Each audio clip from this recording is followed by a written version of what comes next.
안녕하세요. 사연에 빠지다의 DJ 민영입니다. 오늘도 두 가지 사연 준비되어 있으니 재미있게 들어주시고요. 구독과 좋아요 버튼도 눌러주세요. 그럼 오늘의 사연 바로 시작해 볼게요.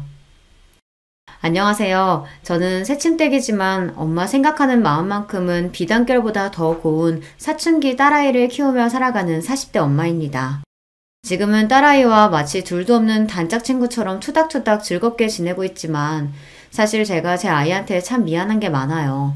엄마가 심적으로 불안정할 때가 있어서 아이를 불안하게 만든 전적이 있거든요. 지금도 제 눈에는 마냥 아기 같은데 그때는 지금보다 더 어렸을 때니까 제가 참 죄가 많은 엄마입니다. 자식 앞에서는 무슨 일이 있어도 평정심을 유지하고 아이가 상처받지 않도록 노력해야 하는 게 부모의 도리이지만 그때는 그것조차 쉽지 않을 정도로 힘든 시간을 보내야 했어요. 바로 제 처자식 나몰라라고 밖으로 놔둔 남편 때문이었습니다. 아무리 부부 사이에 아이가 있으면 이혼이 쉽지 않다고 하지만 그놈은 자식 핑계로 제가 이혼이라고는 상상조차 못하리라고 생각하고 제멋대로 설치고 다녔어요. 제가 속을 보통 끓인 게 아니에요. 무려 저보다 잘났다는 여자를 만나 놀아난 남편이었습니다. 그런데도 저와 딸아이한테 미안해하기는커녕 뻔뻔하게 그지없는 인간이 바로 그놈인데요. 야, 너 같으면 너보다 더 잘난 여자 나타나서 관심 있어 하면 안 넘어가겠어? 너라고 별 수 있었겠냐고. 이게 이렇게 사람 취급도 못 받고 이 수모까지 당해야 할 정도로 내가 잘못한 거야? 어? 그래도 내가 우리 지 아빠인데. 이 정신 나간 놈이. 야, 너 말 잘했다. 결혼해서 새끼까지 딸린 놈이 똑바로 살 생각은 못하고 제 마누라, 제 자식 새끼 얼굴에 똥칠을 해? 그래놓고도 감히 니놈이 우리 지아를 입에 올려? 이 금수마트 못한 새끼야. 내가 나랑 내 새끼 기만한 놈을 그럼 가만히 두고 볼 줄 알았어?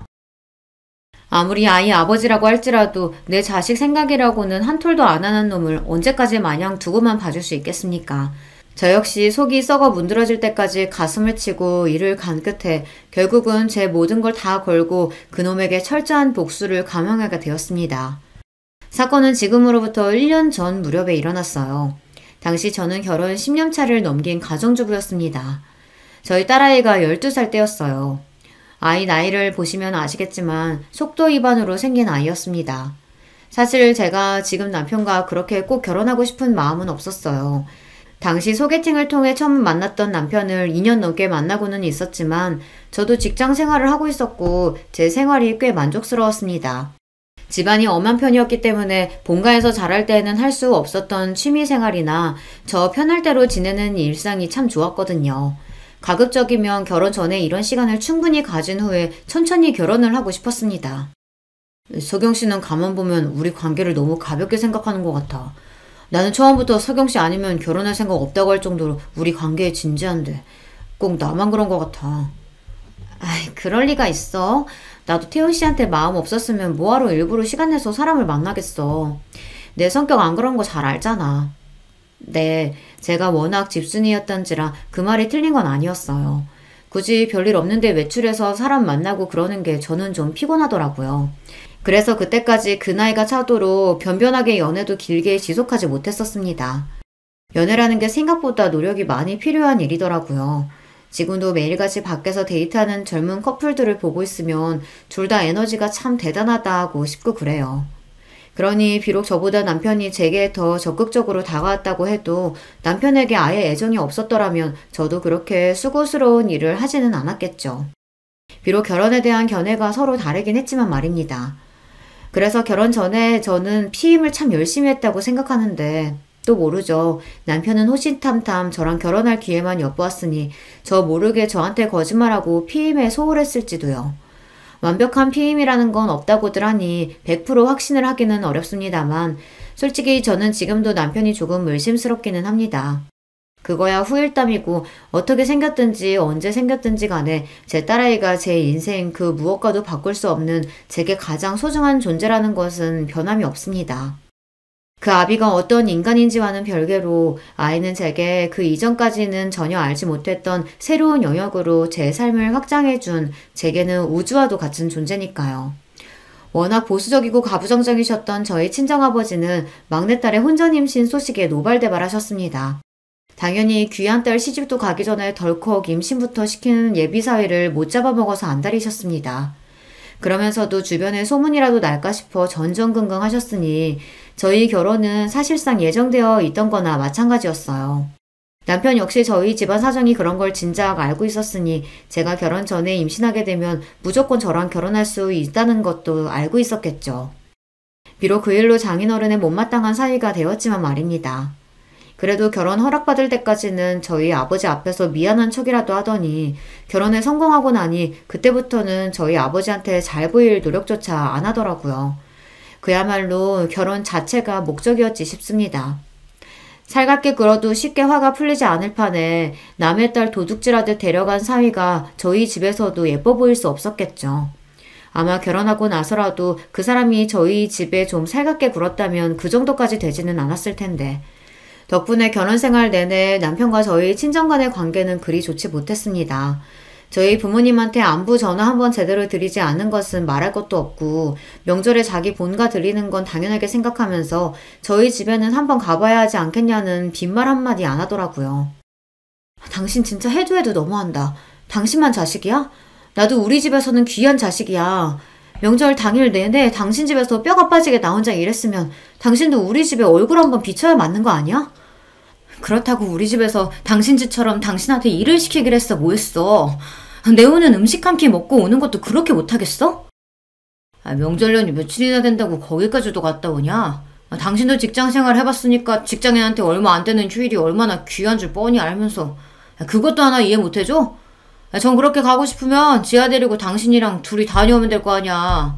내가 뭐 나 없으면 못 가게 뜯어말리기라도 해? 그런 건 당신이 좀 알아서 해. 남편이 벌어다 주는 돈으로 집에서 편하게 살림이나 하면서 이런 것까지 귀찮게 굴어야겠어? 편하게 살림이나 한다니? 내가 그 말버릇 고치라고 했지? 제가 지아 낳을 무렵부터 몸이 좀 많이 안 좋았거든요. 지아 낳고 나서도 한동안은 출산 후유증으로 고생을 꽤나 해야 했습니다. 그래도 유부녀가 되었어도 어느 정도 경제력을 갖추고 있어야 발언권이 좀 있을 것 같아서 가급적이면 회사에 붙어있고 싶었으나 병가가 길어지다 보니 저로서도 눈치가 보이지 않을 수가 없더라고요. 결국 무거운 마음을 안고 다니던 회사를 정리해야만 했습니다. 저는 이제 꼼짝없이 집안에 갇혀 살게 될 것 같아 마음이 정말 안 좋았어요. 그런데 저를 위로하길커녕 입이 귀에 걸린 남편이 싱글벙글 말했습니다. 그래, 당신 몸도 안 좋은데 무슨 회사야. 그렇지 않아도 아이 낳으면 아이는 엄마 손으로 직접 키우는 게 가장 좋다 그랬어. 설마 내가 당신 돈 안 벌어온다고 구박이라도 하겠어? 귀한 내 새끼 키우느라 집에서 고생하는 사람한테? 당신이 밖에 나가서 고생 안 해도 내가 몸 부서져라 이래서 당신이랑 우리 딸내미 먹여 살릴 테니까 걱정하지 마. 지금 생각해보면 그렇게 제 팔다리 다 자르고 나서 남편이 얼마나 신이 났을까 싶습니다. 집에서 얌전히 제 새끼 키워주며 자기 뒷바라지 착실히 할 부인으로 저를 낙점했는데 애초에 제가 직장 다니는 걸 그렇게 반기지도 않았어요. 그게 이 나이 먹고는 뻔히 보이는데 그때는 왜 미처 알아보질 못했을까요? 어른들이 결혼 전에 사람 많이 만나봐야 한다고 하시는 게 이래서인가 봅니다. 제가 사람 보는 눈이 없어도 너무 부족했던 겁니다. 어쨌든 그렇게 전업주부가 되고 나자 제 한몸 부서지게 가족 부양하겠다는 다부진 다짐과는 달리 슬슬 남편 불평이 늘어만 갔습니다. 당신 집에서 살림만 하는 여자가 반찬이 이게 뭐냐? 내가 10첩 반상까지는 안 바래도 밖에서 고생하는 남편 생각하면 밥이라도 제대로 먹여야겠다는 생각 안 들어? 진짜 너무한다. 10첩까지는 안 되더라도 7첩 정도는 되는 밥상이었어요. 그나마 낮에 저 혼자 먹을 때는 아이 혼자 독박 육아하느라 밥에 물 말아서 겨우 김치나 무말랭이 얹어 먹는 둥 마는 둥 밥이 입으로 들어가는지 코로 들어가는지도 모르게 초라한 한 끼를 해결했습니다. 남편 들어오는 저녁 시간대에 아이 등에 업고 관절 다 상해가며 퇴근에 고생했을 남편 음식만큼은 제가 먹는 것과 비교도 되지 않을 정도로 정성을 쏟아 준비한 거였어요. 그래도 아이 낳고 제가 몸 상태가 썩 좋지 않을 때는 저를 위로해주는 척이라도 하는 사람이었기에 저렇게 180도 변한 태도에 처음에는 제가 정말로 잘못했나 싶어 제대로 대꾸도 못했습니다. 저 혼자 서운한 마음에 울기도 여러 번이었습니다. 곧 그게 그놈이 제 마누라를 길들이겠다고 부린 패악이라는 걸 깨닫고 그 다음부터는 밥상머리에서 타박하면 밥삭이고 뭐고 싹 걷어치워버렸지만 말이에요. 여보, 내가 잘못하긴 했는데 그래도 음식 귀한 줄도 모르고 해놓은 것까지 싹 갖다 버리는 건 좀 그랬어. 몇 날 며칠 저녁이라고는 구경도 못 해본 놈이 사과랍시고 하는 말에 기도 안 차더군요. 그렇게 제가 직장 간둔 이후로 점점 부부 사이는 벌어지고 있었습니다. 하는 일마다 반응이 저 따위인데 어떻게 사람한테 정을 붙이고 살 수 있었겠습니까?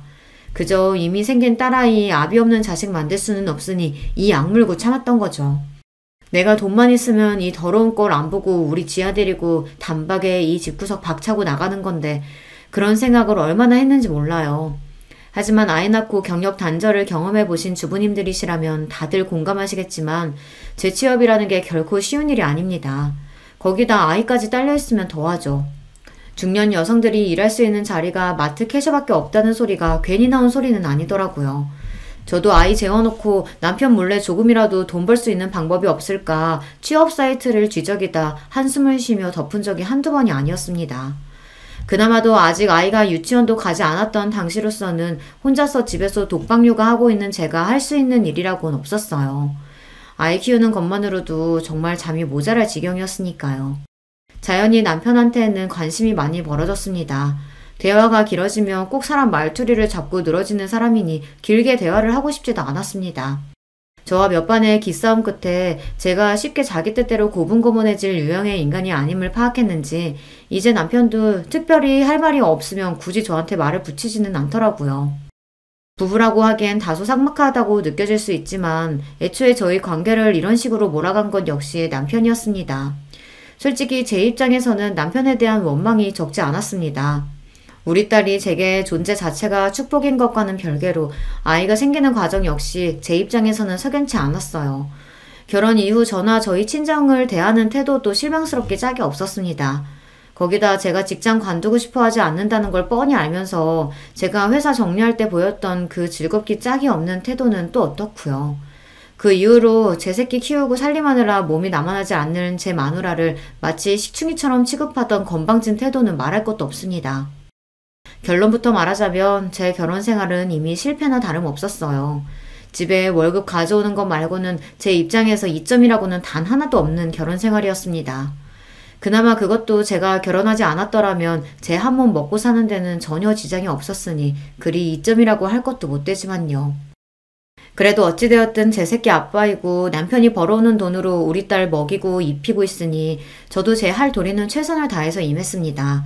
저희 친정아버지 어머니 앞에 얼굴 한번 제대로 비추지 않는 남편이었지만 저는 시댁 행사에 빠짐없이 참여해 몸이 부서져라 음식이며 살림이며 해냈어요. 반찬 투정하는 남편놈 딱 굶겨 죽였으면 싶었으나 매일 저녁 정성 들여 저녁 준비를 했습니다. 설마다 보양식 해다 바치는 것도 빼먹지 않았고요. 생각해보면 결혼 전에 남편이 왜 그렇게 저랑 결혼 못해서 안달이었는지 이해 못할 것도 아니에요. 그렇게 속을 부글부글 끓이면서도 결국은 아내의 할 도리를 다 해내는 저였습니다. 그런 제 성정을 진작에 알아차린 거였겠죠. 결혼만 하면 자식 알아서 키워주고 식사며 살림이며 완벽하게 되는 그런 안락한 가정을 가질 수 있는데 결혼 전 그 잠깐 제 앞에서 알람방귀 끼는 게 뭐 그렇게 어려웠겠습니까? 영업직이라서 퇴근이 이른 편도 아닌데 집에 와서 꼬박꼬박 저녁 받아 챙겨 먹는 걸 보면 그리 음식 타박을 해도 제 요리 솜씨를 썩 만족스러워 한다는 걸 알 수 있었어요. 주둥이로 나불나불 음식이 어떠니 어쩌고저쩌고 하는 것도 저 길 한번 들여보겠다는 개수작인 건 티가 나도 너무 났어요. 그 시간에 퇴근하면서 그놈이 먹은 게 아무것도 없었겠습니까? 맨날 하는 일이 접대인데 술을 처먹든 밥을 처먹기는 먹기야 했겠죠. 나날이 뒤룩뒤룩 튀어나오는 뱃살이 그 증거였어요. 심지어는 지 입맛에 맞는 반찬 해주면 도시락 싸달라는 얘기까지 했습니다. 회사에서 식대에 빤히 나오는데도 말이죠. 하여간 식탐까지 참 징그러운 인간이었어요.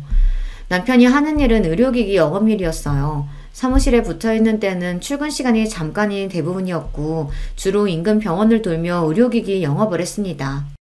의료기기뿐만 아니라 의료 쪽 대부분이 영업일이 꽤 만만치 않다는 건 들어서 알고 있었어요. 그만큼 병원 상대로 접대도 많은 편이었죠. 거나하게 술에 취해 밤늦게 들어오는 남편을 보는 일은 흔한 일이었습니다. 다른 사이 좋은 집 가정이었으면 그런 남편이 걱정스러울 수도 있었겠으나 술이면 환장을 하는 남편이었어요. 다른 영업직 사원들은 원치도 않는 술 마시는 걸 그렇게 괴로워한다고들 하던데 이 인간은 회사에서 책정한 접대비로 공짜 술 실컷 마실 수 있으니 돈 굳었다며 주책스럽게 좋은 티를 감추지를 못했습니다. 그런 놈 뭐 예쁘다고 걱정씩이나 해주겠어요. 그저 꿀물 한 잔 타다 주며 제 할 일 다 했다 했죠. 그렇게 씻지도 않고 널브러진 남편 옷을 여느 때처럼 정리하기 시작했습니다. 정리라고는 도통 할 줄 모르는 인간답게 항상 재킷 주머니는 접대 영수증부터 온갖 잡동사니와 자잘한 쓰레기가 가득했습니다. 그런데 그날은 이상하게 영수증 하나가 유독 눈에 들어오더라고요. 호텔 객실 결제 영수증이었습니다. 술집이나 식당은 물론이거니와 시시때때로 들어가는 각종 선물들로 별의별 영수증이 다 튀어나오고는 했지만 호텔 영수증은 또 처음이었어요. 대번에 드는 생각이 이 인간이 나가서 여자라도 만나나 하는 거였죠. 저한테 그리 살가운 사람도 아니니 그런 생각이 드는 게 당연하지 않겠어요. 하지만 곧 남편의 동료 직원 와이프가 들려줬던 이야기가 생각났습니다. 한 번은 그 사람 옷에서 숙박명소 영수증이 나와서 제가 집안에 뒤집은 적이 있었어요. 남자 옷에서 그런 게 나오는데 아내 입장에서 눈이 뒤집히는 게 정상 아니겠어요? 근데 알고 보니까 접대하는 의사놈이 자기 내연녀랑 호텔 가는데 카드 긁어달라고 하더래요. 어차피 네 돈 아니고 니네 회사에서 접대비 명목으로 나오는 돈 아니냐면서. 내가 그 소리 듣고 진짜 기가 차서 거짓말하는 줄 알았어. 오죽하면 내가 블랙박스까지 확인해봤겠어요? 근데 진짜더라고. 아, 세상에 있는 것들이 더하다더니 의사가 버는 돈이 얼만데 자기 불륜하는 돈까지 접대를 받고. 그 꼴 당하고 내 남편이 힘들게 돈 벌어온다고 생각하니까 억장이 무너지는 줄 알았죠. 그래도 그 집은 부부 사이가 꽤 좋은 모양이었습니다. 어찌되었든 저런 황당한 일도 있다고 하니 섣불리 판단한 일은 아니다 싶더라고요. 솔직히 남편이 불륜을 저질렀다고 한들 놀랍게 느껴지지도 않았어요. 제 식구 그렇게나 업신여기는 놈인데 저한테 무슨 신의가 있다고 정절을 지켰겠습니까? 지금까지 별다른 정황이 있었던 건 아니었지만 접대에는 술접대가 대부분일 텐데 그놈이 헛짓거리 안 하고 돌아다녔을 거라고 기대하는 건 너무 순진한 생각이었습니다. 그래도 배우자인데 남편에 대한 믿음이라고는 저는 하나도 없더라고요. 얘기 들을 때 블랙박스 확인했었다는 소리가 떠올라서 남편이 잠든 틈에 살짝 주차장에 내려가 블랙박스부터 확인을 해봤습니다. 영상은 어렵지 않게 찾아낼 수 있었어요. 남편이 웬 여자랑 술이 떡이 되어서 영수증에 기재되어 있던 호텔로 함께 얼싸안고 올라가는 모습을 말이죠. 그걸 보는데 기분이 참 더러웠습니다. 그래도 남편이랍시고 있는 거 불륜의 증거를 제 두 눈으로 떡하니 확인하는데 기분이 아무렇지도 않을 수는 없더라고요. 비록 사랑은 남아있지 않더라도 인간으로서의 최소한의 존중이라는 게 있지 않습니까? 나는 이제 재취업조차 쉽지 않을 정도로 집구석에 주저앉혀놓고 저놈 혼자 세상 저 좋을 대로 나대고 다닌다고 생각하니 억울하고 또 억울했습니다. 저놈만 아니면, 저 쳐죽일 놈만 아니면 내 인생이 이 지경이 되진 않았을 텐데 생각하니 분해서 잠이 오질 않았어요. 남편의 불륜 정황과 증거를 확보했음에도 섣불리 움직일 수 없었습니다. 우리 딸만 아니었으면 당장에 이혼하고 길바닥에 나앉는 한이 있더라도 제 한 입 어떻게든 채우며 살 수 있었겠지만 지금 상황으로는 딸아이 친권은 고사하고 양육권 확보조차 장담할 수 없었어요. 물론 그 마누라고 제 새끼고 나 몰라라 하는 놈이 제 손으로 애 키우려고 들 리는 없다고 생각했지만 제가 먼저 이혼 서성 걸었다고 감히 괘씸한 마음에 저 괴롭히려고 작정하고 들면 어떡해요. 실제로 이혼할 때 남편 쪽이 불륜 등으로 명백한 유책 배우자임에도 불구하고 여자 쪽이 경제력이 없어서 친권과 양육권을 전부 남편 쪽으로 가져가는 일이 드물지 않다고 들었습니다. 남편이 실제 양육에 관여할 의사가 없어도 전 부인에 대한 복수심으로 괴롭히려고 들 심산으로 양육권까지 싹 빼앗아 갔다고요. 한마디로 아이 엄마 입장에서는 아이 뺏기는 것만큼 괴로운 일이 없으니 어디 너 한번 당해봐라 하는 거죠. 그러고는 할머니에게 애 떠넘기는 일이 부지기수라고요. 남편도 남편이지만 며느리라고 몸 약해서 딸 하나 겨우 낳았다고 우리 지아 별로 예뻐하지도 않는 시부모님이었습니다. 남편 손에서 키운다고 해도 걱정, 시댁에 맡긴다고 해도 아이 걱정, 계속 걱정이 되어 속이 시커멓게 타들어갔어요. 이혼이야 제가 소송에서 이길 수 있다고 하더라도 안정적인 수입이 없으면 지아를 데려오는 일은 요원할 터였습니다. 그렇게 불륜의 결정적인 증거를 확보하고도 며칠을 이러지도 저러지도 못한 채 시간은 흘러만 갔습니다. 그러는 동안에도 혹시 모르니 증거는 차곡차곡 모아뒀습니다. 전에 말한 블랙박스 동영상은 물론이거니와 그동안 저 인간 옷에서 나온 영수증이며 자료는 제가 다 챙겨줬으니까요. 접대용이니 회사에 제출해야 하는데도 저렇게 쓰레기 다루듯 하니 할 수 없이 제가 정리를 했거든요. 그걸 일일이 사진으로 찍어서 보고 있자니 대충 패턴이 보이더군요. 제가 그동안 잘 몰라서 넘어갔던 것 중에도 펜션 같은 숙박업소 영수증이 꽤 되더라고요. 그거랑 남편 차 내비게이션 기록과 블랙박스 등을 대조해보니 꽤 많은 증거를 긁어모을 수 있었습니다. 그 전에는 다른 여자를 만났을지는 모르겠으나 최근 몇 달간 등장하는 여자는 모두 동일인이었습니다. 남편 다니는 동선이 거기서 거기니 여자 신원을 밝혀내는 건 그리 어렵지 않았습니다. 저희 집에서 그리 멀리 떨어지지 않은 동네의 병원 의사였습니다. 상간녀 정체를 확인하고는 분노보다는 실소가 먼저 터지더라고요. 의사면 그래도 공부 많이 해서 힘들게 그 자리까지 갔을 텐데 불륜을 해도 뭐 저런 덜 떨어진 놈하고 놀아날까 싶어서요. 얼굴이 잘생기기래 몸매가 좋기를 해 배 튀어나온 중년 영업직 아저씨 뭐가 좋다고 저러고 사나 생각하니 그 잘난 여자가 애잔하기까지 했습니다. 답은 쉽게 찾을 수 있었어요. 저나 저희 친정 식구들한테는 그렇게 자기가 윗사람이라도 되는 듯 거만을 떨던 남편놈이 그 여자한테는 거의 종이라도 된 것처럼 굽신거리더라고요. 현지 씨는 뭐래도 이렇게 세련됐어요? 선물하는 사람 보람있게. 우리 마누라는 뭘 걸쳐놔도 거적대게 같은 게 사람이 집에서 애 키우고 살림만 할 줄 알지 여자라고는 매력이라고는 하나도 없어요. 그러니 내가 현지 씨한테 이렇게 사족을 못 쓰지. 상간녀 앞에서 제 마누라 깎아내리며 좋다고 낄낄대는 눈꼴을 보니 당장에 찢어 죽이고 싶었습니다. 저라고 남자로서 매력이라고는 코털만큼도 없는 저 같은 놈하고 살고 싶어서 같이 사는 줄 알아요. 우리 지아 아니었으면 진작 버렸을 놈이 감히 상간녀라는 여자 앞에서 저를 여자로서 전혀 가치도 없다는 식으로 이야기하자 수치심에 몸이 덜덜 떨렸습니다. 그 이후로도 갖은 더러운 음담패설을 주고받으며 꼴값을 떨고 있는 연놈들을 보고 있자니 구역질이 나서 참을 수가 없었습니다. 저는 결국 참지 못하고 새벽에 기어들어와 자빠져 있는 놈에게 물을 한 바가지 퍼다 물벼락을 내렸습니다. 이게 뭐야? 당신 미쳤어? 미치긴 네 놈이 미쳤지. 이 더러운 불륜놈 새끼야. 제가 소리를 빽 지르자 생각지도 못했던 일격에 놈 얼굴이 싹 굳어버렸습니다. 그러고는 벌떡 일어나 제 양 어깨를 우악스럽게 틀어쥐고 흔들어댔어요. 야, 너 그거 어떻게 알았어? 어? 이거 놔. 안 놔? 놔, 이 새끼야! 그렇게 한참을 실랑이하다 서로 씩씩대며 노려보는 대치 상태가 되었습니다. 당장 네 더러운 짓거리 블랙박스 영상으로 다 확인했다 쏘아붙이려다 그래도 상황이 어찌 될지 모르니 아직 까발릴 일은 아니라고 생각했습니다. 그렇게 사방팔방 세상 무서운 줄 모르고 설치고 돌아다니는데 네 놈 아는 사람 하나 못 볼 줄 알았냐? 내가 없어도 아주 유부녀랑 붙여먹을 생각에 눈가에 배는 게 없었나 봐. 어? 너 현지씨 신상까지 털었어? 와, 너 진짜 무섭다. 이런 뻔뻔한 놈이, 그게 불륜한 놈이 할 소리야? 네가 이렇게 독한 여자니까 내가 밖으로 놔둘 수밖에 없는 거야. 이미 얘기 들었다니까 더 숨길 것도 없고. 야, 너 같으면 그런 여자가 관심 있었는데 그냥 있겠냐? 집에서 후줄근한 여자만 보다가 그 잘난 여자가 만나보자는데 싫다고 하겠냐고. 거기다 무려 의사인데 내가 이때 아니면 언제 또 의사를 만나보겠냐? 너보다 능력 좋지 얼굴 예쁘지 길 가는 남자 잡고 물어봐라. 열이면 열 다 너보다 우리 현지씨를 택하지. 야, 너 말 다 했어? 할 말이야 차고 넘치지. 너 행여나 이혼 한 해만 내 설칠 생각하지 마라. 너 이혼 소송 거는 그 순간 우리 지아랑 못 볼 줄 알아. 변변한 직업도 하나 없는 게 무슨 능력으로 내 딸을 데려다 키워?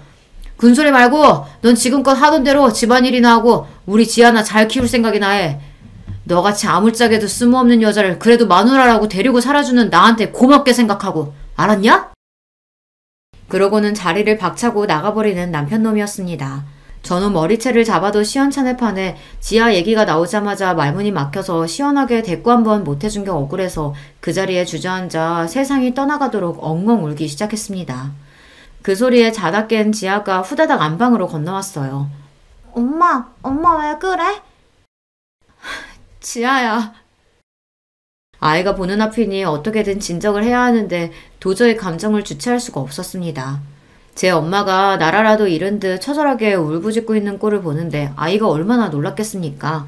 딸아이 역시 저를 보면서 따라 울기 시작했어요. 엄마, 울지마, 엄마. 지아야, 아이고 내 새끼. 그렇게 모녀가 그 새벽에 한참을 얼싸안고 통곡을 했습니다. 다음날 아침 저도 저지만 우리 아이 꼴도 말이 아니었어요. 목이 퉁퉁 붓고 눈이 불어터지도록 울어댔으니 미열까지 나는 딸아이를 보며 복수심에 가슴이 타들어가는 듯 했습니다. 남편 놈 말 맞다나 우리 지아를 잃을 수 없으니 지금으로서는 이혼 소송조차 걸 수가 없었습니다. 그렇다고 이대로 놈 말처럼 쥐죽은 듯이 참고 살자니 그건 그것대로 화가 차올라서 도무지 견딜 수가 없었어요.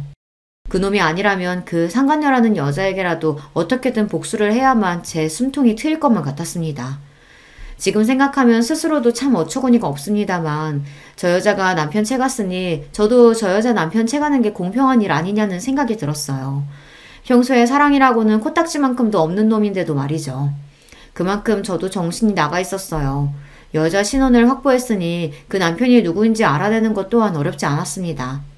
잘난 여자의 남편답게 상간녀 남편은 제법 건실한 회사를 운영하고 있는 한 회사의 대표님이었어요. 회사 홈페이지에 대표 소개에서 확인한 사진을 보니 외모도 멀끔한 것이 제 남편놈하고는 비교하는 게 미안할 지경이더라고요. 도대체 그 여자 정신 상태가 어떻게 되어먹은 건지 의심스러울 정도였어요. 하기야 불륜하는 것들 심리를 정상인인 제가 어떻게 이해하겠습니까? 저 같은 평범한 여자가 쉽게 만날 수 있는 사람이 아니니 그 남자한테 접근하는 것조차 쉽지 않았습니다. 그렇게 회사 앞에 죽치고 며칠을 지켜본 결과 회사 접대 차원에서 점심시간대에 그 남자가 자주 가는 고급 한정식집이 있다는 걸 알아낼 수 있었습니다. 그래도 하늘이 저를 아주 버리진 않으셨는지 마침 그 식당에서 서빙을 할 직원을 모집하고 있더라고요. 저는 결혼하고 처음으로 샵까지 들러서 최선을 다해 그럴싸하게 용모를 꾸미고 실로 오랜만에 면접을 보았습니다. 그래도 제가 아직 죽지는 않았던지 임시 파트타임으로나마 일자리를 얻을 수 있었습니다. 그렇게 며칠을 호시탐탐 그 남자가 오길 기회만 노리고 있었어요. 마침내 예약 명단에서 그 남자 이름을 발견했을 때는 심장이 미친 듯 방망이질 치기 시작했습니다. 여기까지 왔으니 뭐라도 해야 하는데 이건 보통 사람이 할 짓이 아닌 일인지라 제가 말이나 제대로 할 수 있을지 긴장되었어요. 그렇게 떨리는 속마음을 감추고 접대 상대와 함께 예약실로 들어선 그 남자 앞에서 겉으로는 침착하게 서빙을 했습니다. 함께 오신 분이 통화 용건이 있으신지 잠시 자리를 비우셨을 때 이때가 아니면 기회가 없다 싶었어요. 제가 도대체 무슨 생각으로 그 사람 앞에 가서 섰는지 모르겠습니다. 저는 어색하게 웃으며 말했어요. 식사는 맛있게 잘하고 계신가요? 네. 네. 맛있게 잘하고 있습니다. 감사합니다. 접대 중간에 갑자기 말을 거는 제가 무례하게 느껴질 수도 있는데 당황하면서도 정중하게 대답하는 게 매너가 몸에 밴 사람 같았어요. 그 여자는 이런 남편을 놔두고 대체 왜 다시 한번 의문을 가지며 제가 말했습니다. 실은 제가 여기서 여러 번 뵀는데 대표님이 너무 멋지셔서요. 혹시 제가 차 한 잔 대접해도 될까요? 제 말에 그 사람 표정이 묘하게 바뀌었습니다. 제 입으로 말하기 민망하긴 하지만 며칠간 단단히 용모에 신경을 써서 제 겉모습이 그리 보기 나쁘지 않았습니다. 가벼운 남자라면 그냥 유익거리로도 한 번쯤은 눈길을 줄만하다고 생각해요. 비록 이런 짓도 아무나 하는 게 아닌지 그리 말을 걸고도 두려운 마음에 손이 벌벌 떨렸지만 말입니다. 하지만 그 사람 반응은 단호했어요. 혹시 모르시고 하신 말씀인지 몰라 말씀드리자면 저 유부남입니다. 아들도 둘이나 있고요. 지금 그 말씀은 못 들은 걸로 할게요. 잠깐만. 저도 모르게 당황해서 물컵을 실수로 쳐서 넘어뜨렸습니다. 제 손이 벌벌 떨리는 걸 그 사람도 분명 보았을 거예요. 분명한 거절 의사에 저도 모르게 안도하는 마음이 들었다는 걸 깨닫자 순간 저 스스로가 너무 한심해서 수치심을 견디기가 어려웠어요. 뒷말을 잇지 못하고 제가 눈물만 뚝뚝 떨구자 갑작스러운 상황에 그분도 당황스러워 보였어요.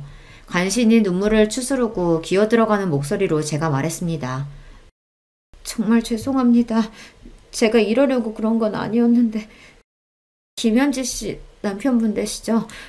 제가 꼭 드려야 할 말씀이 있어서 실례를 무릅쓰고 들어왔어요. 정말 죄송합니다. 죄송합니다. 그분도 얼마나 황당했겠습니까? 거기다 자기한테 수작권 여자 입에서 나오는 제 아내의 이름이라니 제가 그분이라도 혼란스러웠을 겁니다. 이내 한숨을 쉰 그분이 제게 손수건을 건네시며 말씀하셨습니다. 이렇게 무서워서 덜덜 떠실 거면서 왜 그런 소리를 하셨어요? 무슨 일인지는 모르겠지만 대화가 필요할 것 같네요. 그렇게 뜻밖에도 상간녀의 남편과 제대로 된 대화의 기회를 얻게 되었습니다. 아내의 불륜 사실을 폭로하는 낯선 여자의 말에 그분 눈동자가 세차게 흔들렸으나 저한테 증거 자료가 이미 너무나 많았습니다. 결국 아내의 불륜 사실을 받아들이고 참담하게 일그러진 표정을 보니 죄송한 마음이었지만 그분이 좋은 분 같아서 더더욱 이 사실을 모르고 살기에는 아까운 분이라는 생각이 들었습니다. 알고 보니 상간녀와 상간녀 남편 사이에는 쌍둥이 아들까지 있더라고요.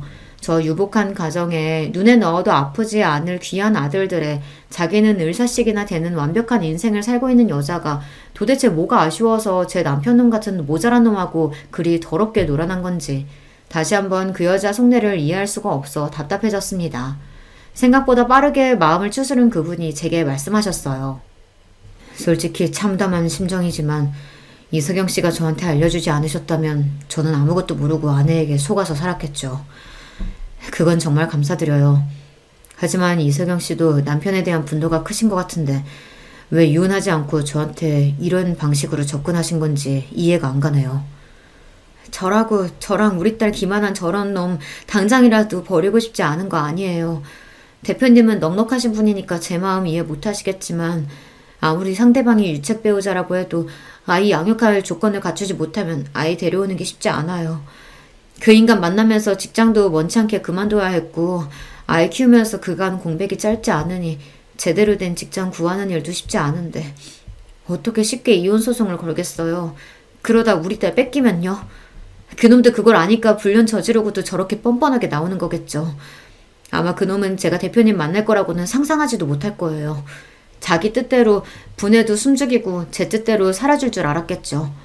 하지만 이렇게라도 하지 않으면 도저히 견딜 수가 없어서 대표님께는 정말로 죄송합니다.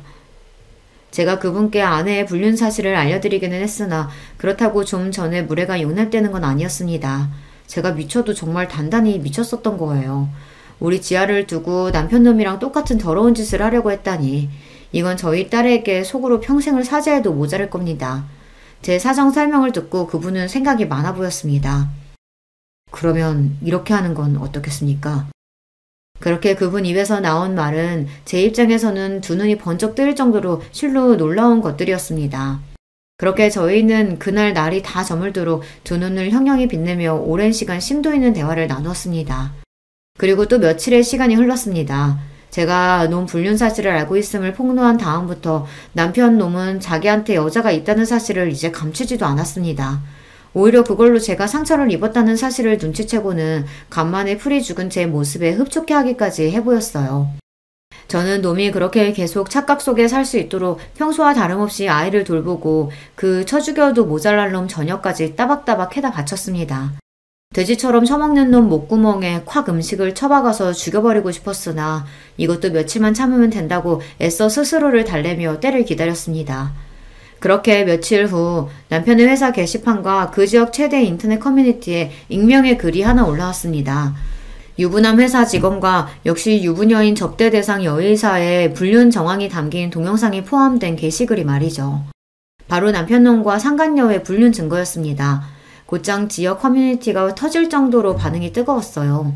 아무래도 그런 사이트를 이용하는 사람 중 지역 주부들 비율이 가장 높을 테니 그들에게야 이런 사건이 감정이입하기 가장 좋지 않겠습니까? 별로 볼 것도 없는 남편놈이 마누라 무시하며 너보다 잘난 여자랑 불륜할 테니 너는 애 뺏기기 싫으면 쥐죽은 딜 살라니. 유부녀들의 없는 분노도 끌어올릴 만한 대사였죠.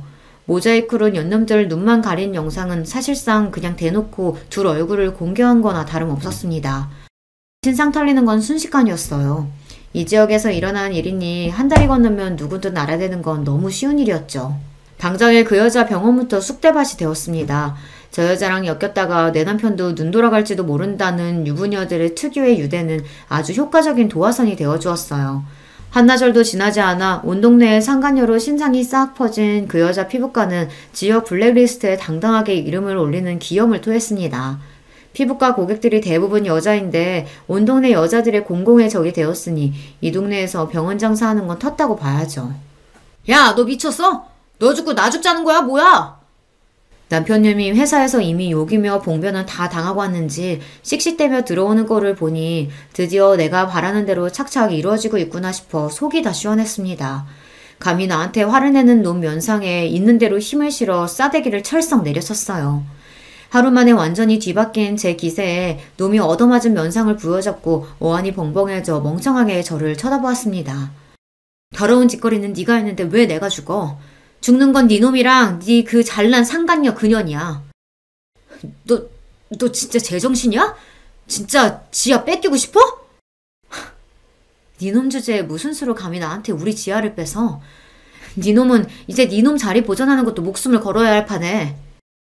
이게 다 무슨 소리인가 싶으시죠? 이 상황을 설명하기 위해 며칠 전 상간녀의 남편과 대화를 나눈 시점으로 돌아가 보도록 하겠습니다.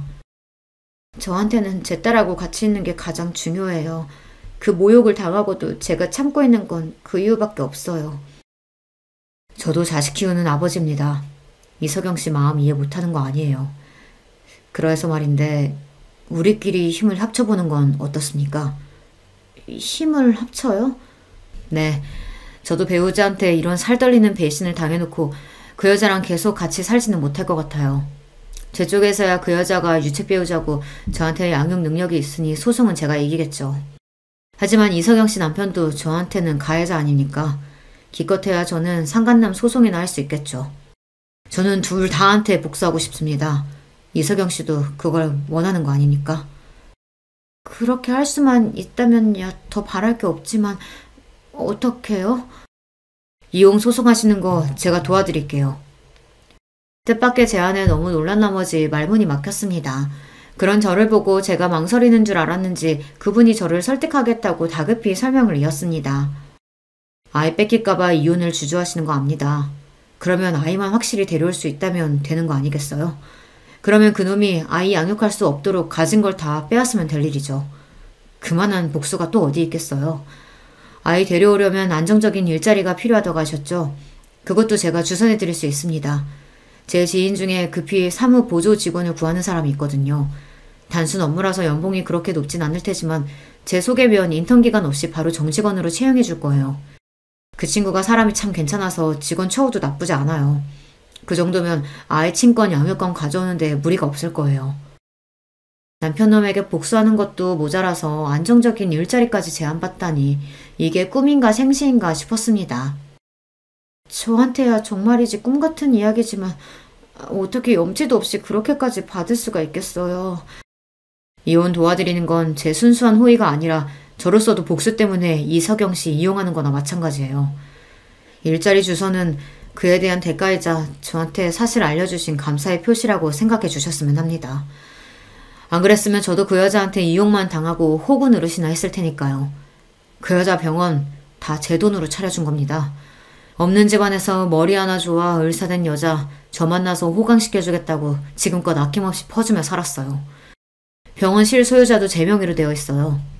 제 덕에 여기까지 와놓고 저랑 저희 아들들까지 기만하다니. 그럼 제가 준 건 다 빼앗아와야 하지 않겠어요? 이석영 씨가 준 증거들 아니었다면 아무리 저라고 해도 이혼 소송이 참 지저분해졌을 거예요. 이렇게 확실한 증거 가져다 주셨는데 저도 그 정도는 해야죠. 이렇게 된 겁니다. 약속한 대로 그 며칠 사이 소개받은 회사로 나가 고용 계약서를 작성하였고 이혼 변호사도 붙었습니다. 준비해둔 게 워낙 많아서 따로 자료 조사도 필요하지 않을 것 같다는 말씀에 저도 참 이를 갈았었구나 싶더군요. 온 동네며 회사며 니놈이 그년이랑 놀아난 걸 이제 모르는 사람들이 없는데 네가 지금 그 영업직이라도 유지할 수 있을 것 같아? 회사 접대비로 호텔까지 들락거려놓고 이 더러운 놈아. 감히 니놈이 내 딸을 인질로 삼고 나를 협박해? 내가 니놈 뜻대로 숙이고 살 줄 알았니? 내가 니놈 패가망신하는 꼴을 보고 말 거야. 그날 머지 않을 것 같으니까 이제 두 다리 뻗고 잘 수 있겠다. 뒤늦게 상황을 파악하고 놈 얼굴에 핏기가 싹 가셨습니다. 이제 상황은 완전히 반전되었어요. 승자는 저고 저놈은 이제 줄줄이 패할 일만 남았죠.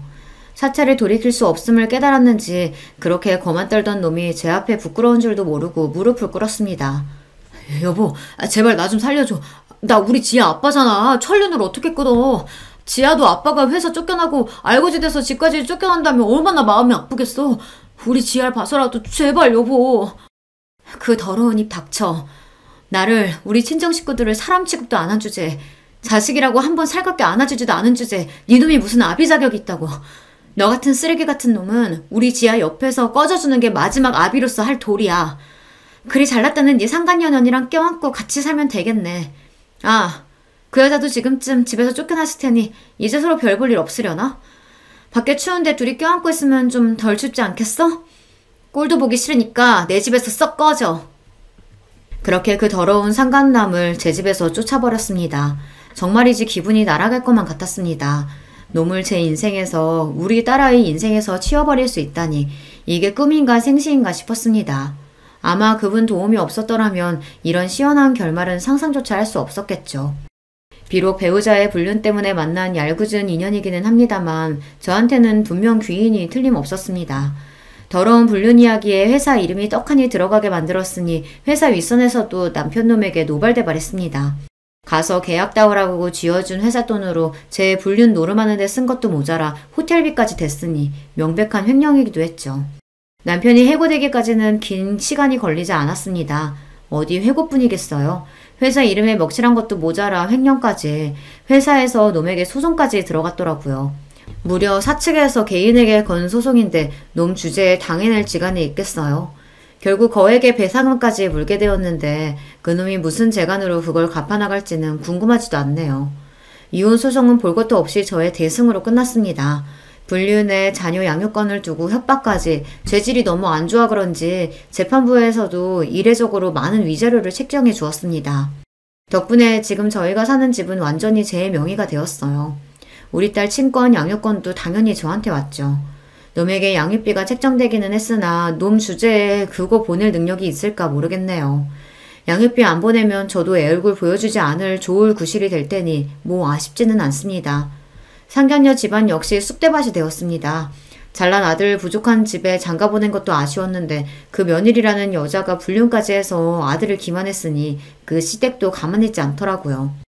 상간녀 남편이 소송으로 아이들 친권, 양육권을 빼앗고 병원 빼앗은 것과는 별개로 지역사회에서 힘 좀 쓰신다는 시댁 어른들 서슬퍼른 기세에 상간녀는 다른 병원에 페이닥터로조차 들어가지 못하고 단칸방에 틀어박혀 바깥 외출도 못하고 지낸다고 합니다. 잘난 남편의 빵빵한 시댁의 좋은 직업까지, 세상 모든 일이 제 뜻대로만 될 줄 알았을 그 여자니 실패가 더욱 쓰게 느껴질 터였습니다. 그러게 왜 굴러들어온 복을 걷어찹니까? 저 같으면 감사합니다 하고 성실하고 행복하게 살았을 텐데. 역시 공부머리랑 사람 지혜는 참 다른 영역인가 봐요.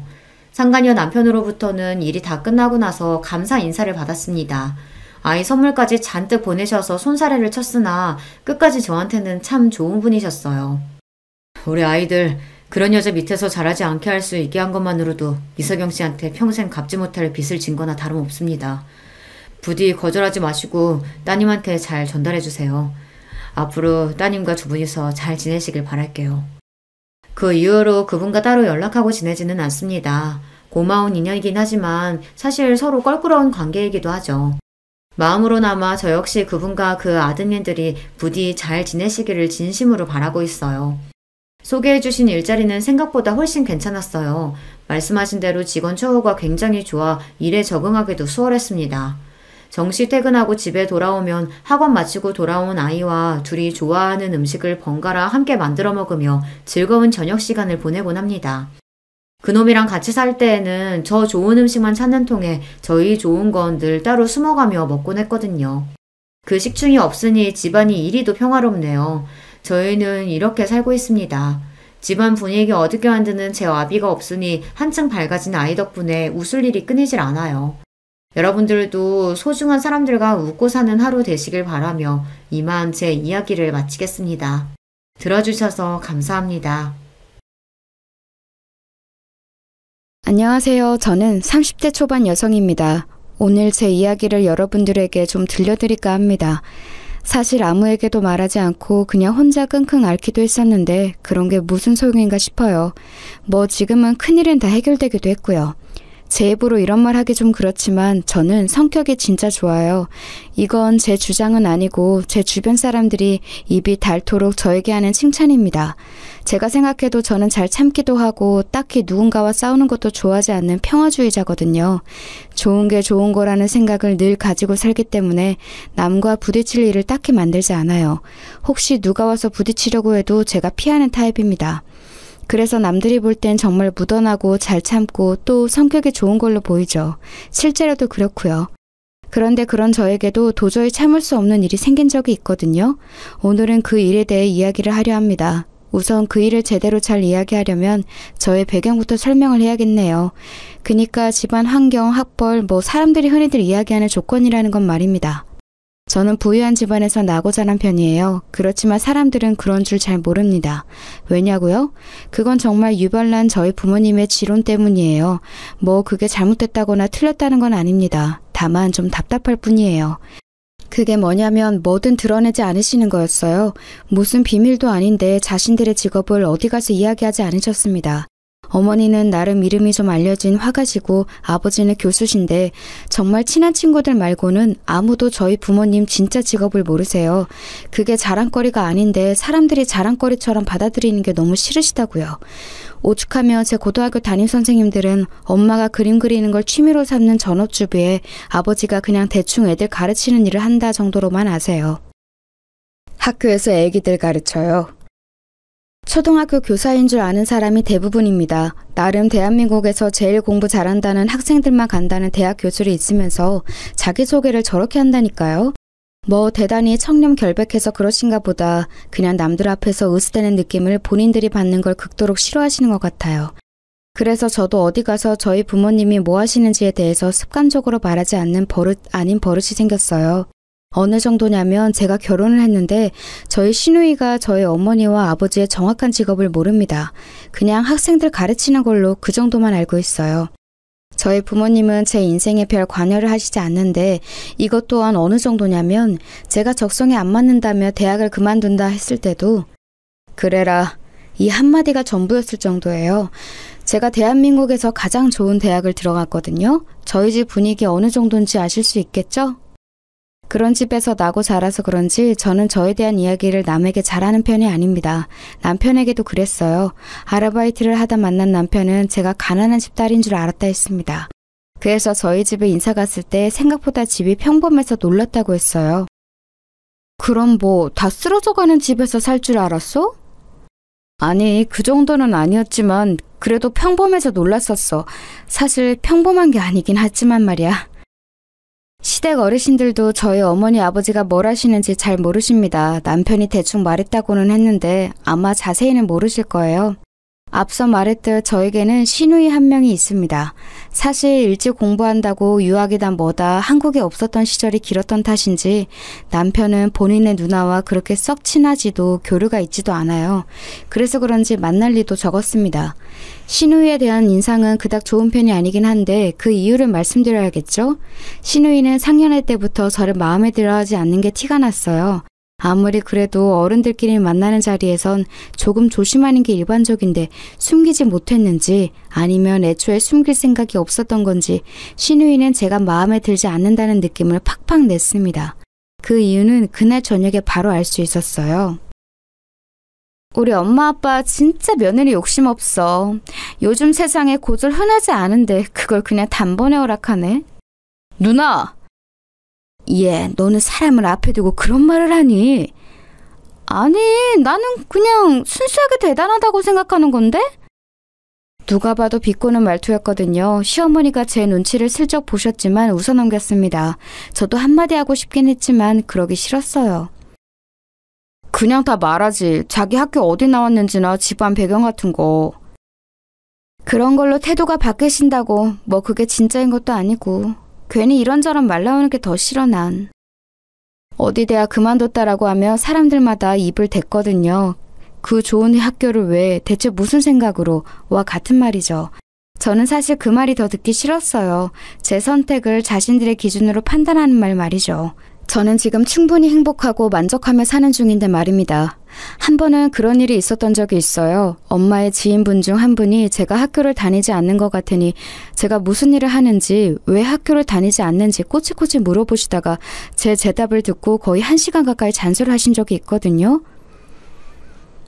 네가 어려서 세상 무서운 줄 몰라서 그래. 밖이 얼마나 험한데 돈은 쉽게 벌어지는 건 줄 아니? 그 좋은 간판을 왜 포기하고 나와. 그걸 가지고 있으면 얼마나 인생을 헤쳐나가기가 쉬운데. 아휴, 너도 참 고집이 세다.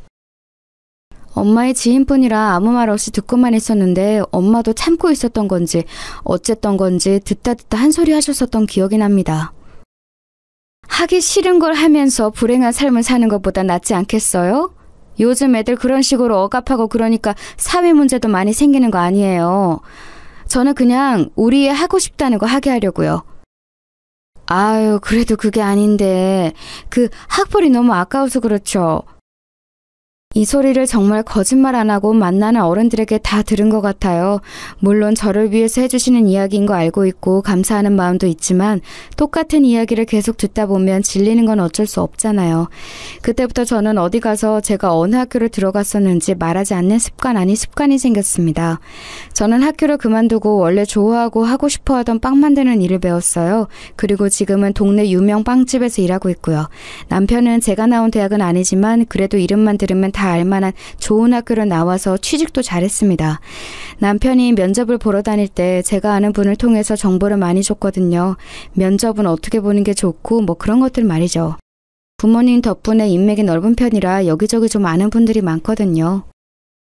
어머니 아버지가 나 당신 덕에 취직 잘 된 거 알면 당신 업고 다니실 텐데 왜 말을 안 하겠다는 거야 대체.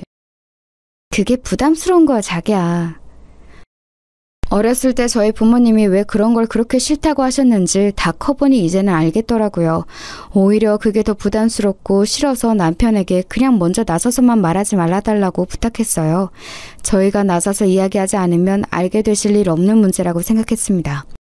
시누이는 제가 결혼한 후에도 은근히 저를 깔보고 무시하는 말을 자주 하긴 했어요. 남편에게 들어보니 시누이는 어렸을 때부터 본인이 공부를 잘하는 것 그리고 학벌에 대한 집착이 좀 있었다고 하긴 하더라고요. 그래서 공부도 열심히 했고 매형도 제가 입학한 그 학교로 나온 사람이라고요.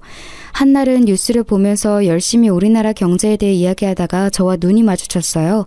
그러자 픽 웃으며 그러더군요. 누가 봐도 저를 깔보는 느낌이 묻어있는 말투와 표정이었어요. 아, 올케는 이런 어려운 이야기 못 알아듣나? 기본적으로 자기보다 못하다고, 그러니까 특히 학벌이 낮다고 생각하는 사람에 대한 무시와 우월감이 상당한 사람이었습니다. 뭐 그러려니 했어요. 그래봐야 자주 만나는 사람도 아닌데다가 저는 성격이 무던한 편이라 그런 이야기를 들어도 막 화가 나진 않거든요. 애초에 사실이 아니기도 하고요.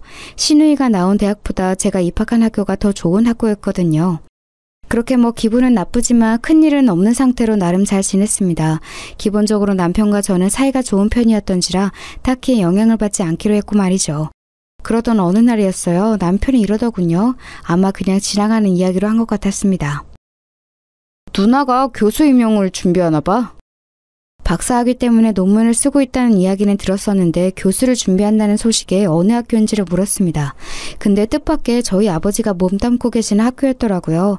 지금은 안식년이시라 2년째 쉬고 계시긴 했지만요. 그래서 아마 더 짐작도 못하시긴 했을 거예요. 저희 아버지가 유명한 교수님이라는 사실을 말입니다. 저희 아버지는 학계에선 나름 유명한 분이세요. 항상 늘 틀어박혀서 논문만 쓰고 공부만 하시기 때문에 아버지 수업을 듣는 학생들이나 동료 교수들 말고는 아버지 얼굴을 아는 사람은 많지 않지만 아버지 이름은 아는 사람이 많습니다. 시누이가 교수를 준비한다길래 들어보니 그 학교 학장님이랑 저랑 아는 사이더라고요. 아버지와 친하신 분이었어요. 모르면 몰랐지 알게 됐으니 그냥 넘어가기 좀 그렇긴 하더라고요. 내가 한마디 해줄까? 우리 시누이 누구라고? 뭐하러, 장인어른 그런 거 싫어하시잖아. 그래도 잘 되면 좋으니까. 자기 진짜 속도 좋다. 우리 누나한테 그런 소리를 듣고도 막 도와주고 싶어? 자기 누나니까 그렇지. 남편은 괜찮다고 하지 말라고 했지만 사실 준비를 한다는데 제가 아는 모르는 바닥도 아니고 알면서 모른 척하기가 좀 그렇더라고요. 그래서 친정을 간 날 아버지에게 슬쩍 말하긴 했어요. 시누이가 문학장님 계신 학교에 교수 임용 준비한대. 내 이야기 했어? 모른다며. 지금도 몰라. 말한 적 없어. 뭐 굳이 가족된 사람들한테까지 숨겨. 그렇게까지는 안 해도 돼.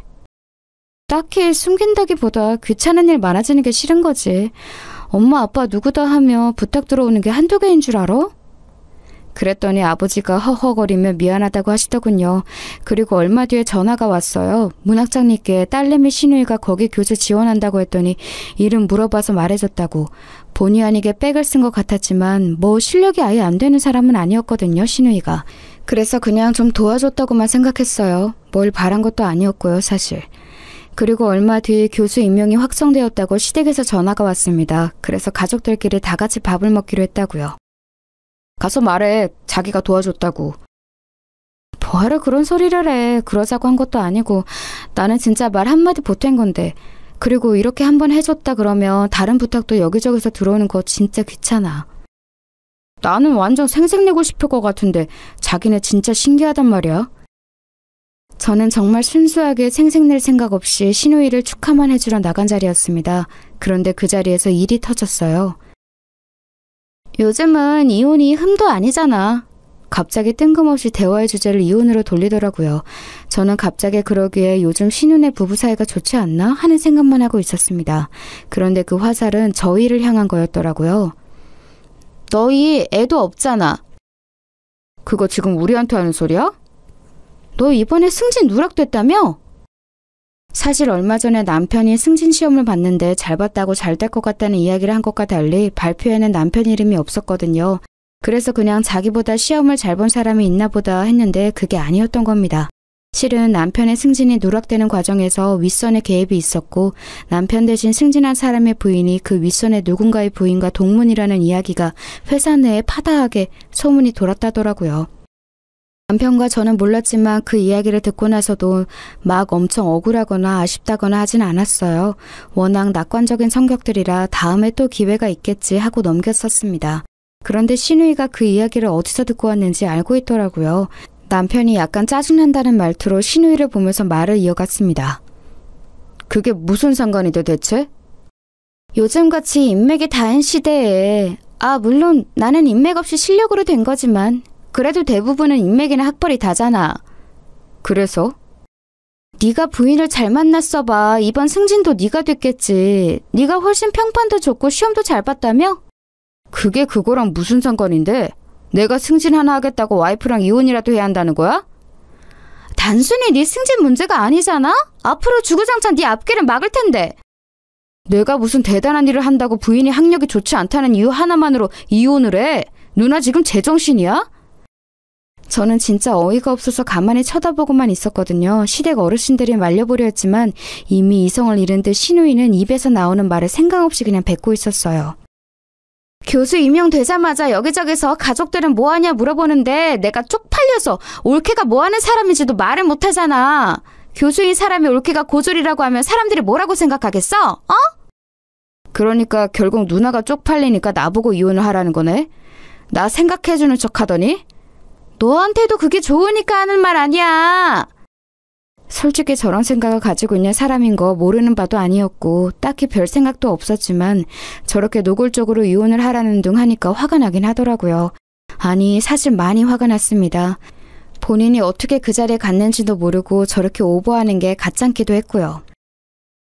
아무리 그래도 저희 일을 이렇게까지 이혼을 하란 말을 하시면서 간섭하는 건 지나친 거 아니세요? 너 같은 애가 우리 집에 시집 온 게 지나친 거지. 우리 집에 대체 뭐가 대단하다고 이러는데? 적어도 쟤보단 나은 올케가 줄을 섰을 거다. 너는 어쩜 보는 눈도 없고 야망도 없고 어떻게 된 남자애가 그렇니? 진짜 더 이상은 참을 수 없더라고요. 그래서 그냥 말하기로 했습니다. 저 대학 중퇴했거든요. 적성에 안 맞아서. 못 간 게 아니라 제 선택으로 그냥 졸업을 안 한 거예요. 그렇게 말했더니 콧방귀를 끼더라고요. 뭐? 어디 지방대? 아님 전문대? 매형이랑 같은 대학. 그 말에 일순간 식사 자리가 조용해졌습니다. 그리고 이내 믿을 수 없다는 얼굴로 신우이가 저를 바라봤어요. 그게 말이 돼? 그 좋은 대학을 자기가 스스로 그만둔다는 게? 거짓말 아니야? 뭐 원하시면 입학 증명서도 떼어다 보여드릴 수 있어요. 이걸 왜 이렇게까지 해야 하는지 모르겠지만. 그 좋은 대학을 그만두는 멍청이가 어딨어? 그런 말 듣기 싫어서 어디 가서 제가 대학 이야기 안 하는 거예요. 저는 그냥 꿈을 위해서 그만둔 건데 멍청하다는 둥 배가 불렀다는 둥 하는 소리를 하는 사람이 많아서. 신우이가 의심스러운 눈으로 저를 한참 보더니 그래도 지기 싫은 듯 말을 이어갔습니다. 그래도 고졸인 건 변함없잖아? 그게 대체 뭐가 그렇게 중요한 건데? 살아가면서 학벌이 얼마나 중요한 건데. 나만 해도 봐봐. 열심히 가방끈 길게 만들어 놓으니까 이렇게 기회도 오는 거잖아. 그게 누나 힘으로 된 건 줄 알아? 그럼 누구 힘으로 된 건데? 내가 노력해서. 내가! 저희 아버지 성함이 강한국이세요. 갑자기 올케 아버지 성함이 왜 나와? 강한국? 네, 강한국 교수. 뭐? 형님이 이번에 붙으신 그 학교 문학장님이 저희 아버지 절친이세요. 제가 형님 그 학교 원서 쓰신다길래 아빠한테 말씀드렸고요. 문학장님이랑 통화도 하셨어요. 저는 그래도 가족이라고 형님이 저 안 입고 와 하셔도 도움이 되고 싶어서 이야기도 잘하고 다녔는데 이러시니까 진짜 그게 다 무슨 소용인가 싶네요. 정말 조용해졌습니다. 대학 교단에서 일하겠다는 사람이 저희 아버지 성함을 모를 리 없었을 테니까요. 유명하신 분이야? 시어머니가 조용히 물으시더라고요. 남편이 진짜 유명하신 분이라고 조용히 옆에서 설명해주는 소리가 들렸습니다. 그런 배경을 왜 숨겨? 신우이가 그럼에도 불구하고 믿을 수 없다는 얼굴로 저를 바라보며 멍하게 묻더라고요. 아버지가 누구다, 어머니가 누구다 이러면 워낙 이것저것 부탁해오는 사람도 많고 또 한순간에 태도가 바뀌는 사람도 많고 피곤한 일이 많이 생기니까 어렸을 때부터 어머니 아버지가 누군지 자세히 말 안 하는 버릇이 있어서요. 그리고 아버지가 학생들 가르친다는 말은 했잖아요. 강한국 교수님이 그냥 학생 가르치는 교수냐고! 제가 그걸 왜 하나하나 설명하고 다녀야 하는데요? 신우이는 충격을 받아 더 이상 할 말이 없어 보이는 듯 했고 이미 밥도 다 먹은 뒤여서 자리는 거기서 파하게 됐어요. 집으로 돌아오는 길에 한숨이 정말 많이 나왔습니다. 딱히 비밀은 아니었지만 이런 식으로 밝히고 싶지는 않았는데 말이죠. 홧김에 어쩔 수 없었어. 아니야, 잘했어. 뭐 그럴 수밖에 없는 상황이었잖아. 집으로 돌아오는 길에 남편이 멋대로 말한 것 같다고 미안하다 사과하더라고요. 언젠가 알게 될 일이긴 했으니까 괜찮다 생각했습니다. 그리고 며칠 뒤 신우이에게서 전화가 왔어요. 엄청나게 망설이는 말투였습니다. 저기, 올케. 네, 말씀하세요. 문학장님이 올케 이야기하면서 언제 한번 밥이나 같이 먹자 하시는데 괜찮아? 일정만 미리 말씀해 주시면 시간 빼볼게요. 그 전에 형님.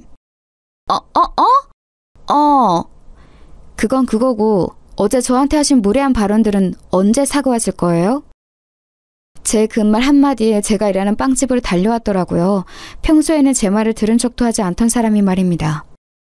어제 한 말은 진짜 미안해.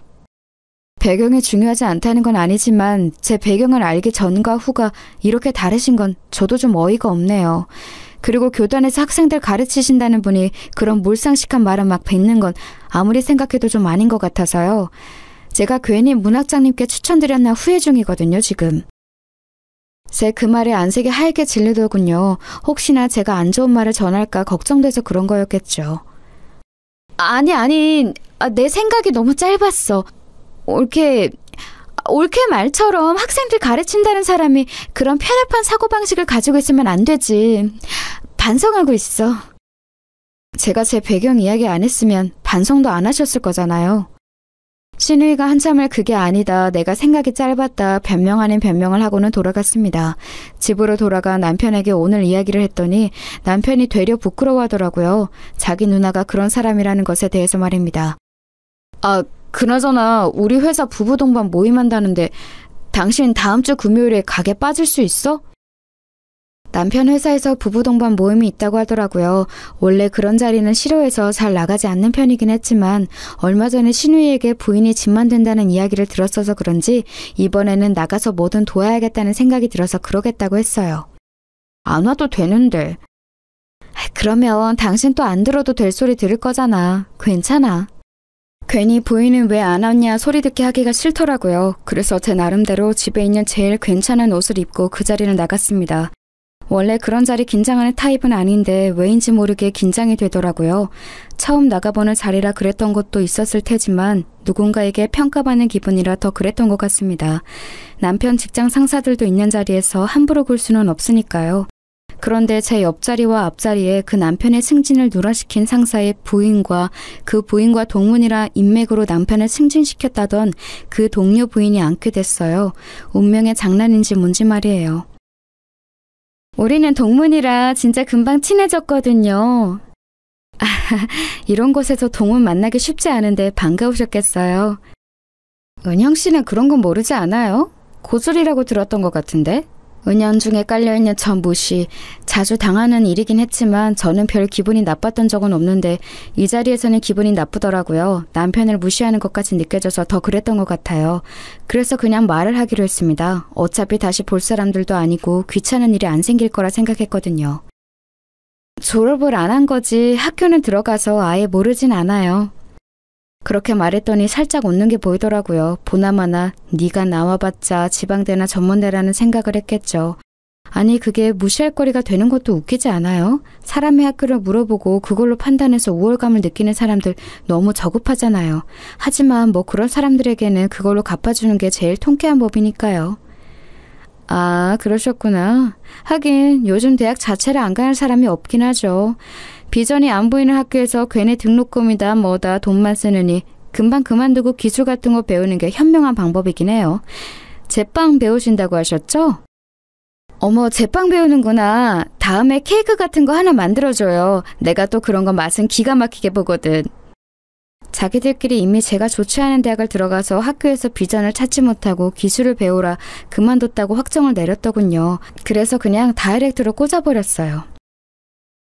네, 서울대 경영학과 들어갔는데 너무 재미가 없더라고요. 적성도 아닌 것 같고 졸업해서 적성이 안 맞는 일 평생 할 거 생각하니 답답하기도 하고 이래저래 시간 낭비인 것 같아서 그만뒀어요.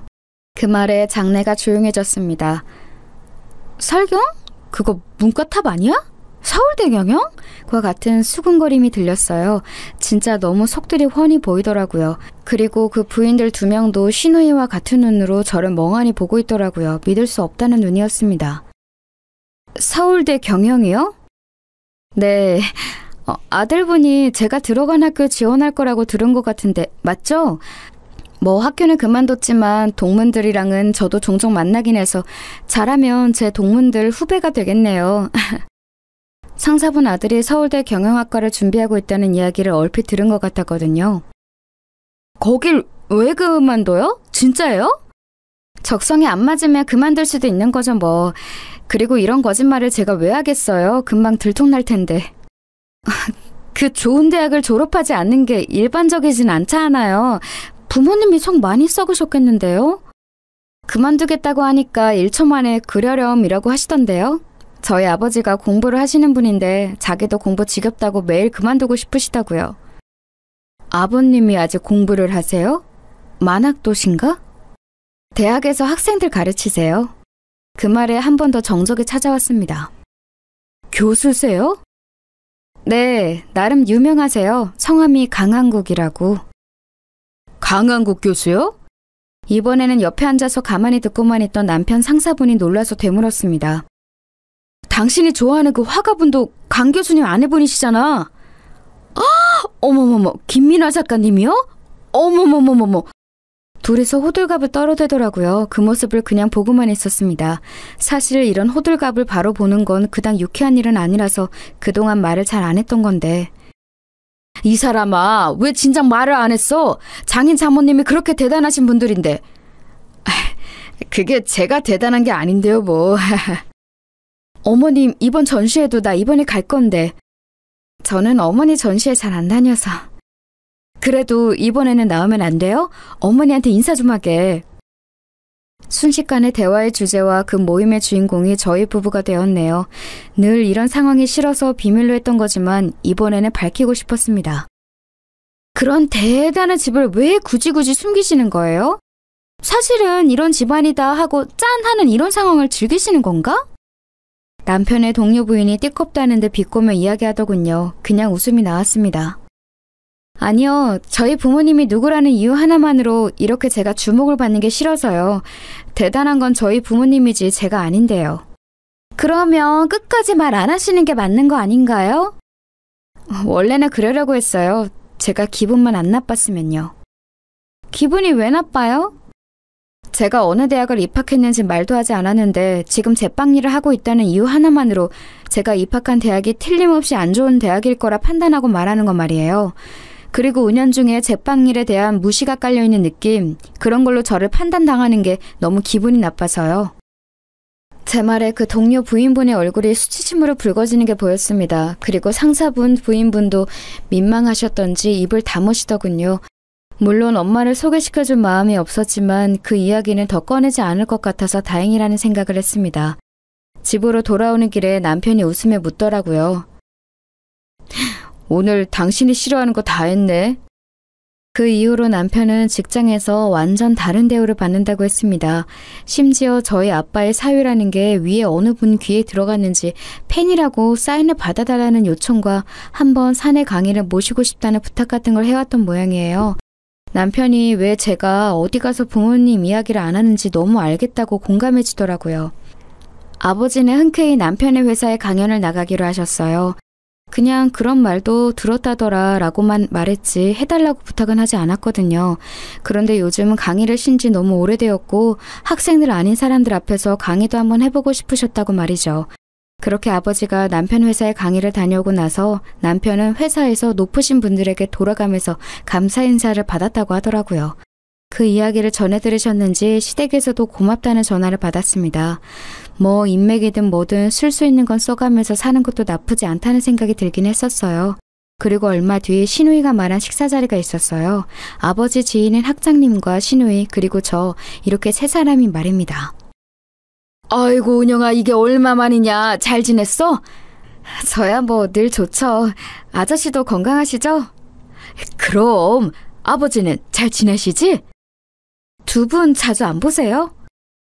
나 보면 일하는 것 같다고 안 만나죠. 안식년을 제대로 만끽 중이잖아 그 사람. 하하호호거리며 이야기를 나누고 있는데 신우가 누가 봐도 끼고 싶어하는 얼굴로 저를 보고 있길래 말을 걸었습니다. 아 저희 형님이랑은 이미 인사도 다 하고 그랬지.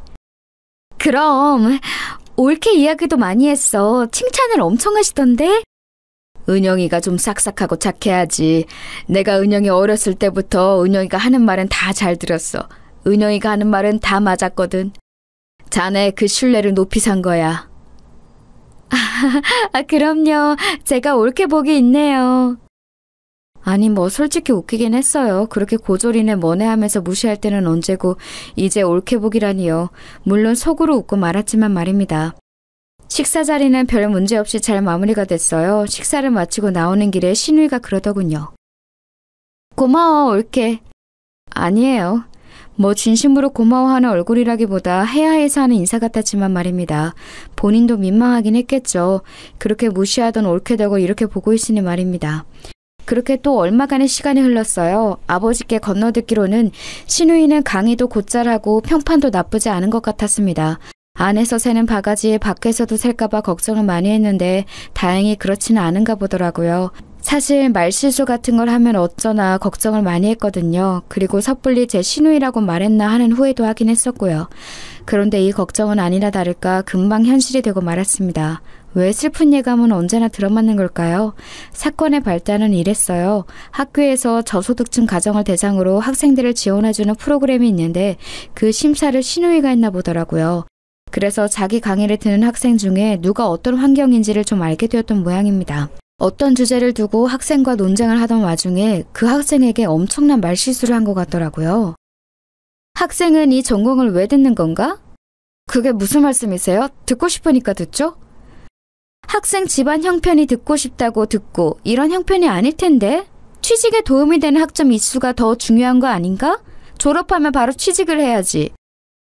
제 귀를 의심했습니다. 그런 생각을 한 것도 정말이지 이해할 수 없었지만 저는 제 시누이의 성품을 익히 알고 있으니까 그건 그렇다 치더라도 교수직이나 되는 사람이 학생들이 다 있는 자리에서 그런 저급한 말을 하다니요. 진짜 상상도 할 수 없는 일이 일어난 거였어요. 그 말을 들은 당사자는 물론이거니와 그 강의를 듣는 모든 학생들이 순간 벙쪘다고 하더군요. 자기가 지금 무슨 말을 들었나 싶어서 말입니다. 학교는 그야말로 발칵 뒤집어졌습니다. 학교 게시판에 들이 올라오고 창원이 올라오고 대자보가 붙었어요.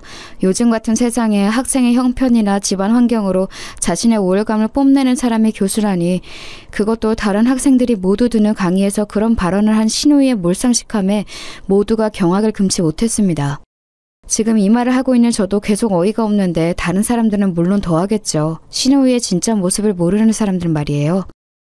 아저씨, 제가 정말 죄송합니다. 네가 잘못한 일은 아니지 않니? 하지만 나는 네가 걱정이구나, 은영아.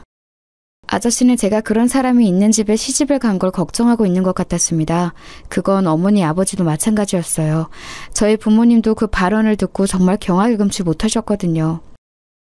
어차피 1년에 몇 번 만나지도 않아요. 저희 집에서 유별난 사람이니까 걱정 마세요.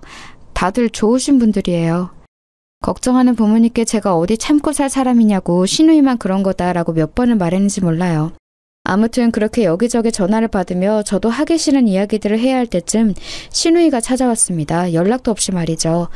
그리고서는 저에게 우는 소리를 하기 시작했습니다. 뭐 예상을 하지 못한 바는 아니었어요.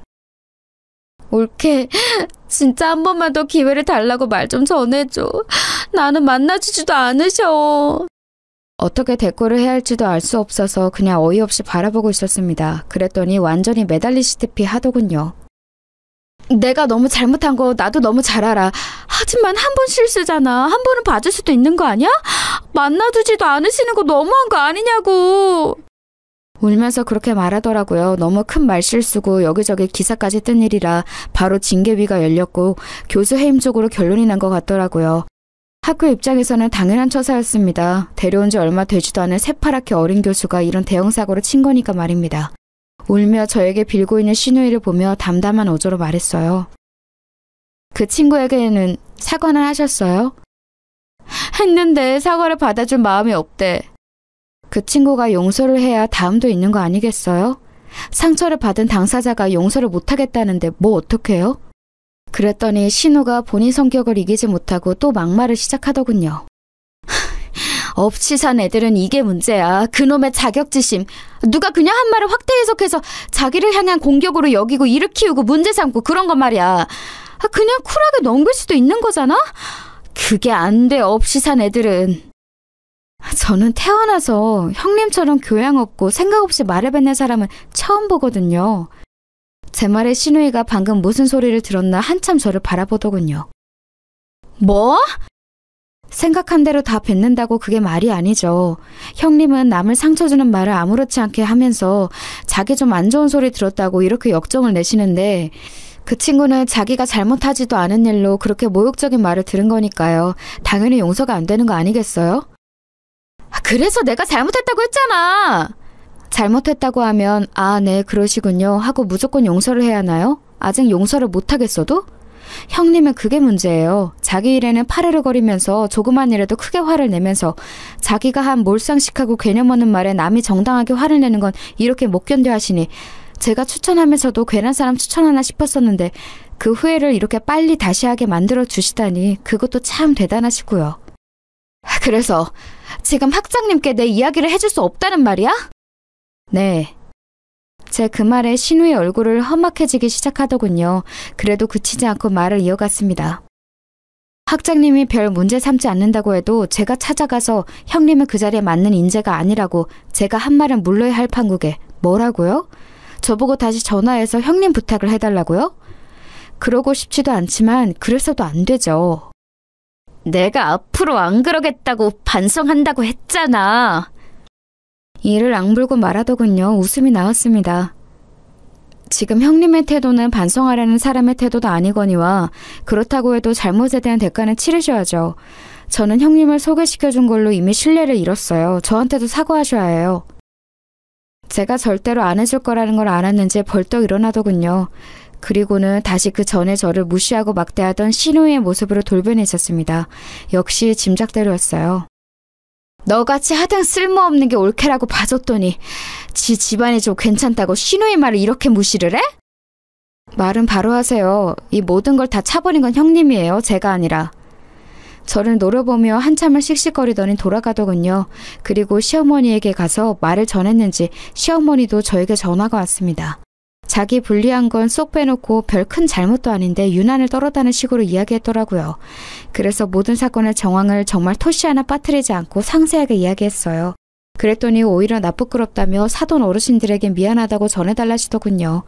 남편도 전화해서 한 소리 한 모양이었습니다.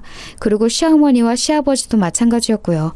시누이는 한동안 저에게 연락도 하지 않고 명절에는 제가 없는 날을 피해서 왔어요.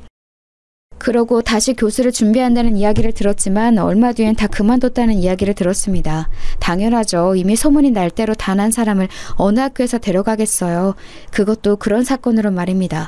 학교는 금방 조용해졌다고 들었어요. 해당 사건을 일으킨 교수가 해임당하고 학교 측에서 학생에게 사과를 하면서 여론도 좋게 정리가 된 것 같더라고요.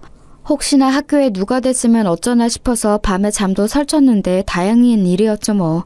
시누이는 집에서 살림을 하고 있습니다. 그렇게 집에서 살림하는 여자들을 무시했거든요. 여자도 자기 개발을 해야 하네 어쩌네 하면서 말입니다. 제가 그 일도 너무 중요한 일이고 누군가는 해야 하는 일인데 무시를 하지 말라 하면 저 같은 애나 그런 생각을 하는 거라고 말이죠. 그런데 지금 그러고 있다는 게 너무 웃겼어요. 네 누나는 아직 정신 차리려면 멀었다. 어느 날 갔더니 남편에게 그렇게 말하더군요.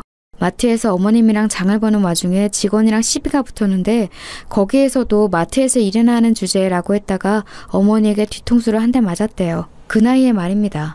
다행히 마트 직원분이 큰 문제 삼지 않는 바람에 일이 커지지는 않았지만 어머니가 엄청 크게 화를 내신 모양이더라고요. 그 이후로 어머님이랑 있을 때는 말을 조심한다고 들었습니다. 뭐 다른 곳에서는 어쩌고 있는지는 몰라도 말이죠. 그런 생각을 해서도 안 되지만 그런 생각을 한다고 하더라도 사람이 말을 할 때는 정말 조심해야 한다는 걸 시누이를 보면서 많이 느꼈습니다. 그리고 저급한 말을 하면 한순간에 그 사람에 대한 신뢰도가 뭐건 다 떨어진다는 사실도 말이죠. 저희 시누이에 대한 이야기는 여기서 마무리할 것 같네요. 요즘은 딱히 얼굴 볼 일도 없어서 더 할 이야기도 없긴 하니까요. 아, 저희 남편 회사 일도 그 뒷이야기가 궁금하신 분들이 계시겠죠?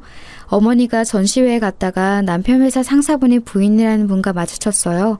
막무가내로 저를 앞세워 저희 엄마에게 인사를 하는 바람에 제 낯이 좀 부끄러워졌습니다. 그뿐만이 아니라 이미 판매가 된 그림을 자기에게 팔면 안 되냐는 등 다음 전시회에서는 초대장을 받을 수 있겠냐는 등 어떻게든 제 덕을 보려는 말을 서심치 않아서 한마디 하려던 찰나에 엄마가 먼저 말했어요. 저는 아무리 자식이라고 해도 특혜를 주진 않아서 말씀하신 것들이 다 힘들 것 같네요. 죄송합니다. 그렇게 정중하게 거절하는데 뭐 어쩌겠어요. 입만 쩍 다시고 물러나야죠. 뭐 세상엔 정말 몰상식한 사람이 많은 것 같아요. 그쵸? 저는 조만간 제 가게를 엽니다. 모든 사람들이 그 좋은 대학을 그만두고 그런 일을 하냐 손가락질하고 간섭했던 일이었지만 저는 학교를 다니며 공부만 하던 시절보다 정말 수억 배도 행복하거든요. 제 인생인데 제가 행복해야 하는 거잖아요. 좋아하는 일을 즐기면서 하니 재미도 있고 자신감도 넘칩니다. 매일매일이 새롭게 즐거워요. 이 이야기를 듣는 분들도 혹시나 하고 싶은 게 있고 그걸로 이루고자 하는 바가 확실하다면 한 번쯤을 도전해보는 것도 좋지 않을까요? 어차피 한 번밖에 못 사는 인생이잖아요. 그리고 살아가면서 다들 남들에게 상처를 줄 말은 하지 않았으면 좋겠어요. 누군가에게 그냥 뱉는 말이 누군가에겐 평생 남기도 하니까 말이죠. 제가 저희 학교 이야기를 그 누구에게도 하고 싶지 않아 하는 것처럼 말입니다. 제 이야기를 재밌게 들어주셨으면 그보다 더 좋을 건 없을 것 같습니다. 그리고 혹시나 남는 게 있으셨다면 그건 더 좋을 것 같아요. 긴 이야기 끝까지 들어주셔서 감사합니다.